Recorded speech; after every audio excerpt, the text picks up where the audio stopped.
Scene 5. Come on, let's bust this joint.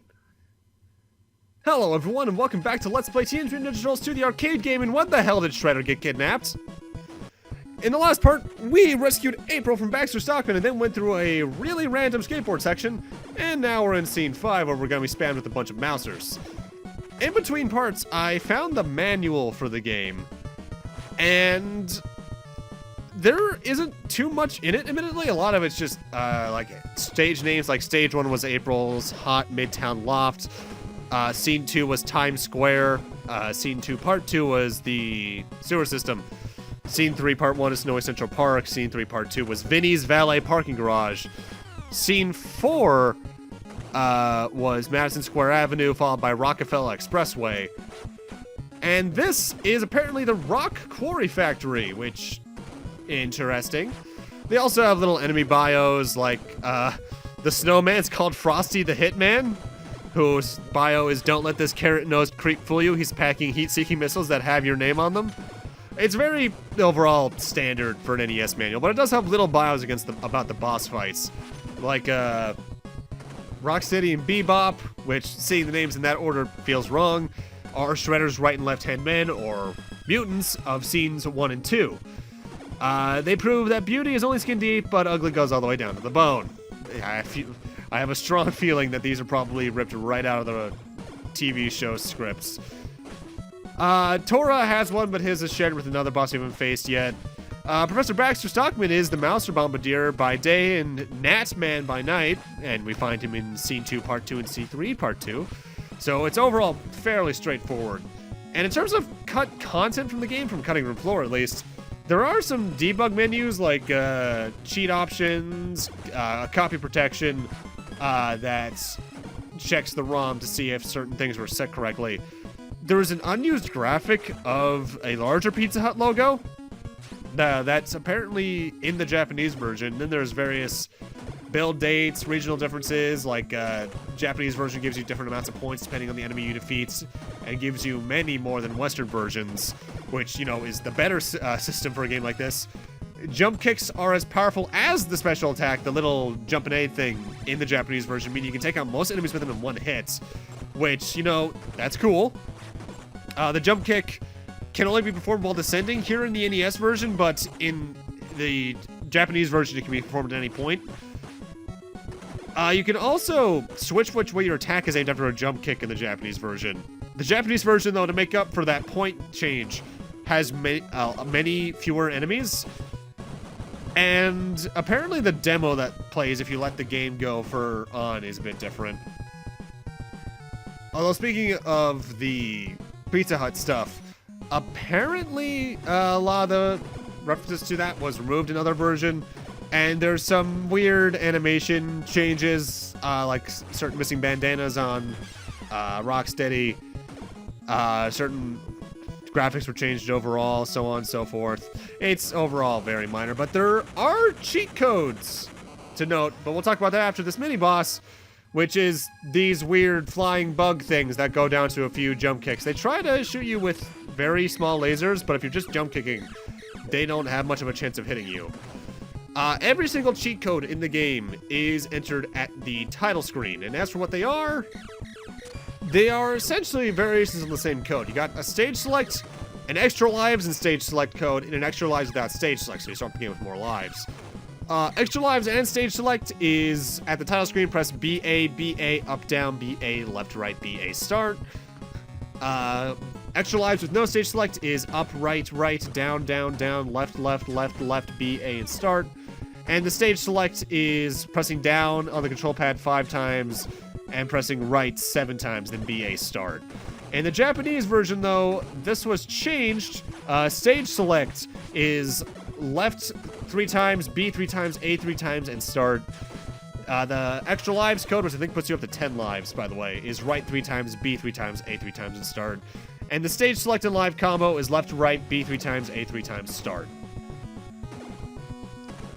That is... apparently the reason that was changed was because the time before the game goes into the demo animation is so short, they just want to make sure you can enter the code in time. But overall, it's there, I guess. Now, this stage in particular had an annoying enemy introduced, as well as these random turrets that are here for some reason. Stage hazards become a lot more common from this point, but when it comes to these things, you want to take them out because you actually get a kill point for them. The annoying enemy of note, though, was those weird spider mechs that have really spammable projectiles. Boss for this stage, though, was Granitor the Stone Warrior, and he's kind of an evolution of Rocksteady fight-wise, or Bebop. He has the usual counter slap, but instead of a Sonic Wave pattern, he has a very stun-happy flamethrower. And I think he can combo you with a flamethrower into one of his physical attacks, so be careful with that. His physical attacks, I want to say, also have some of the most knockback in the game, because they can throw you into the wall. And I'm not sure if getting thrown into a wall does extra damage. I don't think it does, but if it does, I guess that's a thing. Overall, though, like every other boss in the game, jump kick combo is pretty broken, especially in the Japanese version. Granitor's bio in the manual, by the way, is that he's the ruler of Scene 5. This hard-bodied hooligan likes his turtle meat extra crispy. And he's brought his own hibachi blaster cannon. Oh, that's dumb. I was curious about one thing, though, and that was speed runs for this game. And I looked them up in between parts. They're overall fairly short. Any percent on the US version is only about a half hour. 2-player is about 37 minutes, because I think 2-player adds more enemies. Japanese version's 5 minutes faster, 26 minutes on both fronts even. 32 minutes on 2-player. I'm assuming they just spam the jump kick. PAL version, any percent is 39 minutes, so that slower frame rate due to the different TV stuff and hertz really hurts that speed run. The 2-player mode, I'm assuming, again, is, yeah, it's 56 minutes, so that's easily the longest speed run. Yeah, Granitor, though, goes down pretty quickly. Also, by Shredder. Did I just call Splinter Shredder? I think I did. Oh well. Scene 6. Let's defeat the enemy's ninja magic. Welcome to probably my least favorite stage in the game. This is stage 6. The House of Shogun. And they spam enemies a lot in here, but the worst part of it isn't until the very end. We'll talk about that when we get to it. We also get quite a few unique enemies just for this stage. We're gonna get a new ninja variety known as, I believe, a Blade, who is this guy who loves to jump all over the place and do jump attacks. There it is right there. It also has some pretty good range on its jab, and when it's jumping, it likes to throw kunai at you, which are kind of hard to dodge. The usual little jump slash will take them down within 2 strikes, but that's still a pretty notable HP boost. Thankfully, I think they only show up in this stage. In fact, a lot of enemies only show up in this stage, as I mentioned a few moments ago. And unlike what my beat-em-up senses are trying to tell me, these weird little lights in the background aren't destructible objects that you can fling at enemies, nor do they contain any HP restoration items. They're just there to kind of be in your way and railroad you in a couple of certain sections. I know I talked about before, but I guess one thing that the game benefits from when it comes to the multicolored foot soldiers, and this goes for all the TMNT games really, is that while, yeah, it makes the enemy variety visually a bit stale, it's at least a good indicator of what you're going to be up against the moment you first see one, because you see the weapon they have, and that's a good judgment of how they're probably going to react to fighting you. The only case that's not true, really, from my memory, is TMNT 4 with the pink foot soldiers and how much they love to block. And we also got some foot soldiers that jump out of the floor, and I believe the holes they create do act as hazards, so don't step in those.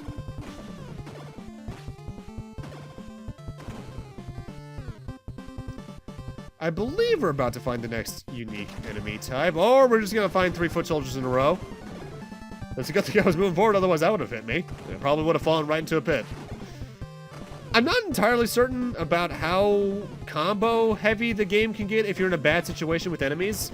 I imagine it's not too bad, but still, I guess watch out for that. I'm only just now noticing the fact that that candle is there. That blends in a bit too much. I'm assuming that's another thing you can hit and it'll just fly forward and such. I guess one good thing about the little lantern things is that if you get an enemy on one side of it, you can lock them into it and then just jump kick through it. But again, given how much enemies love to move around in this game, it's probably not going to be the most useful thing. Another very good song, by the way, though in a way, partially just due to how tempo it is, it kind of makes me feel like I'm running low on time in a Mario game. Again, though, maybe it's just because it uses a very similar sound font. It sounds a lot like a Disney Capcom game from this era. But we also now got sudden traps, and these aren't ones that just go up at certain cycles. They wait until you're right on top of them to move, and you can't jump over the lantern, so you actively have to slowly jump forward, edging over everything, and hopefully triggering it and then jumping over it like that. That is a bit of annoying. But now we got the mini-boss for the stage, Vincent Van Growl. I don't like this thing. This thing's annoying. It only has one attack, and that is to charge forward from one side of the screen to the other, and then doing it again on the other side. If you attack it while you're doing so, it will try to charge into you immediately after that by aiming at you, and it will often try to jump into you in the case you try to just jump over it. So you need to move to a different depth on the field when that happens. Doing the usual special attack on this thing, though, is hard. So I don't recommend doing it. Just go for the standard strikes. It should take it out pretty quickly. One thing I'm not too certain about, because I can't tell if it honestly does it, is when it comes to the little jump slash abilities, if it does damage to you ever so slightly, like a special attack like that is supposed to do in a beat 'em up. But I can't tell if it doesn't do it just because the health bar is a bit weird in this game, and that doesn't show every hit point one for one. Sometimes you can take multiple hits for one health bar to go away. Or if it's just because it doesn't do it outright. Also, you fight two of these guys, and since I didn't want to sit here forever, I'm just going to speed past the second one. And we should be done right about now. Alright, here's the third unique enemy for the stage, Venoms. These things are annoying in that they try to counterattack you. Whenever you try to attack, they'll usually try to do their little tail swing right at you. And that is surprisingly hard to dodge, and when they're a distance away, they'll try to hit you with some projectiles. Best strategy? It's a lot of things with this game. Jump kick, probably. They're annoying, but you can also easily combo them in a case like this. That is one good thing, I guess, about the 1-2 combo, is that if you're right against the edge of the screen, enemies are hard-pressed to avoid it. And now we're back to the blades. I kind of wish they introduced these unique enemies more slowly throughout the game, because it makes this back end of the game in terms of enemy variety feel kind of backloaded. But again, NES beat 'em up, I'm not going to complain too much about it. And hey, I can at least combo these things. God, that felt good. What's that? The Foot Clan working like actual ninjas? What? Now that I think about it, despite being called Teenage Mutant Ninja Turtles, the Ninja Turtles themselves are probably the ones that do the most ninja stuff, especially in the more recent series like 2012 and 2003. But in the 80s series, they didn't really do much of ninja worth. They were just ninjas for the aesthetic, now that I think about it. The Foot Clan tended to do more sneaking, but the Turtles are very much usually in the open, usually in that trench coat and fedora combo, but yeah. And I will take that health restoration, and if you can't tell by the fact that there's a health restoration where those have been mostly placed throughout the game, we're coming up on the boss fight, who is potentially the most annoying boss fight in the game. Not the hardest, but one of the most annoying. The boss of this stage is Shogun. And he likes to go forward with, I think it's a Naginata, but I might have the name of that wrong, and strike you with it. He doesn't have any ranged attacks, but what he does have is a head that can float, and it will home in on you. This thing's annoying just because it will do a full health bar of damage whenever it touches you, and it'll knock you right out of the sky. Like that. So you want to generally do the jump kick combo, but you want to lead yourself a bit farther away from the main body when you do so, just so the head won't try and hit you as hard.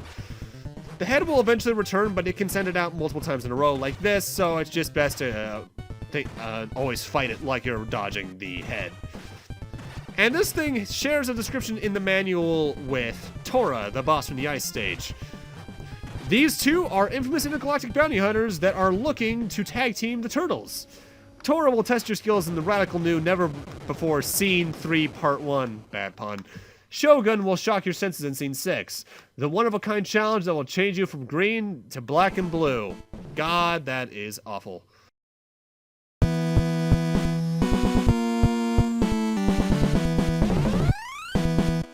But with that, I'm going to need to end this off here. Thank you guys for watching, and in part 4, we're heading into the Technodrome to end off the game. See you guys then.